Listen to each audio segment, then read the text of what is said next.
എടാ നീ എന്നിട്ട് ഈ മൊത്തം പൈസ കൊണ്ട് കൊടുക്കാൻ പോകണം അവൾക്ക്. ഞാൻ പിന്നെ വേറെ എന്തോ ചെയ്യാനാണ്? എടാ ഞാൻ പറയുന്നതേ, നീ നിൻ്റെ ഈ ഒടുക്കത്തെ മാനക്കേടൊന്നും നോക്കാതെ പോലീസിന് കംപ്ലൈൻറ്റ് ചെയ്യും. എടാ 50 ലക്ഷം രൂപ വെറുതെ കൊണ്ട് ഒരാൾക്കൊക്കെ കൊടുക്കാന്ന് പറഞ്ഞാൽ, എടാ ഇത് ഹണി ട്രാപ്പാണ്.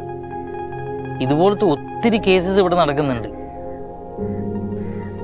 എടാ എൻ്റെ ഒരു ആയുസിൻ്റെ സമ്പാദ്യോടെ അത്.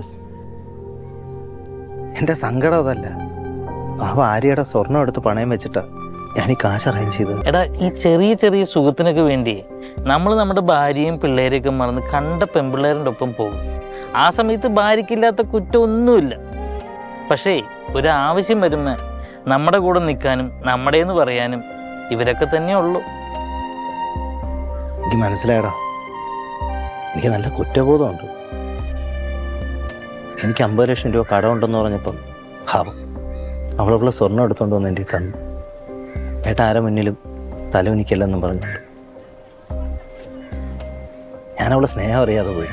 എടാ ഇതാണ് ഭാര്യമാരുടെ സ്നേഹം. നമ്മൾ അവർ ഈ വഴക്കിടുന്നതും പരാതിയും പരിഭവമൊക്കെ പറയുന്നത് കാണും. എടാ അവർ നമുക്കൊക്കെ എന്തൊക്കെ കാര്യങ്ങൾ അഡ്ജസ്റ്റ് ചെയ്ത് ഓരോ കാര്യങ്ങൾ ചെയ്യുന്നത്. തിരിച്ചവർ പ്രതീക്ഷിക്കുന്ന നമ്മുടെ സ്നേഹം മാത്രമേ അത് നമുക്ക് കൊടുക്കാൻ സാധിക്കുന്നുണ്ടോ? ശരിയടാ ഭാവം. ഞാൻ ഈടായിട്ട് അവളെ തീരെ ശ്രദ്ധിക്കാറില്ല. ഈ പണത്തിൻ്റെയും പ്രതാപത്തിൻ്റെയൊക്കെ പിറകിൽ ഓട്ടമായിരുന്നു. അത് കാരണം എൻ്റെ കണ്ണ് മഞ്ഞളിച്ചു. അവളെനിക്കൊരു വലിയ കുറവായിട്ട് വരെ എനിക്ക് തോന്നിയിട്ടുണ്ട്.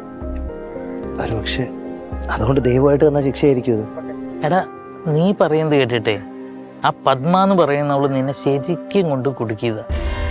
അവൾ ചോദിക്കുന്ന പൈസ നീ ഒറ്റയടിക്ക് കൊണ്ടു കൊടുത്തു കഴിഞ്ഞാൽ, എടാ പിന്നെയും അവൾ പൈസ ചോദിച്ചുകൊണ്ടിരിക്കില്ലേ? അവിടെ കാല് പിടിച്ചിട്ടാണെങ്കിലും എനിക്ക് ആ വീഡിയോ ഒക്കെ ഡിലീറ്റ് ചെയ്യിച്ചേ പറ്റുള്ളൂ. എന്നിട്ട് വേണം എനിക്ക് ആരെയും കൊച്ചുങ്ങളെയും നന്നായിട്ടൊന്ന് സ്നേഹിക്കാൻ. ഞാൻ എന്നെ മാത്രമേ സ്നേഹിച്ചിരുന്നുള്ളൂ. ഭയങ്കര സെൽഫിഷായിരുന്നു ഞാൻ. എടാ എനിക്കറിയത്തില്ല നിന്നോട് എന്താ പറയാന്ന്. നീ ആലോചിച്ച് ചെയ്യും. പൈസ പോയാലും പൈസ നമുക്കുണ്ടാക്കാം, പക്ഷെ ജീവിതം പോയാൽ അങ്ങനെയല്ല കേട്ടോ.